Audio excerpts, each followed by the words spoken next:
Nadhani cha muhimu hatua ambayo tumefikia ni hatua ya mtoano kweli, na ukiangalia timu ambayo tumekutana nayo uwezo wao uko juu. Yaani hapo kikubwa kilikuwa tunatakiwa tuhakikishe tuna maintain, kwa sababu ukiangalia tunacheza mechi mfululizo nzito, umeona.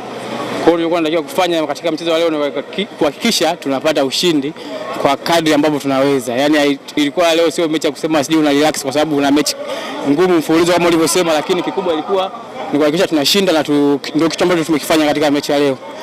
Ukizingatia sisi ndio watetezi, kwa hiyo lazima tutetee, na namna ya kutetea ubingwa ni maana yake kuperform vizuri na kushinda mechi ambayo inakuja mbele yetu. Kwa hiyo sisi kama wachezaji tuko tayari, na nawapongeza wachezaji wenzangu, leo tumeweza kufanya kazi ambayo ilikuwa ni ngumu, tumeimaliza salama na tupo katika hatua ya finali. Kwa hiyo tunasubiri mechi itakao kuja, tutajipanga na kwa plan za mwalimu tutaona namna ya kufanya ili tuweze kupata ushindi na tuweze kutetea ubingwa wetu.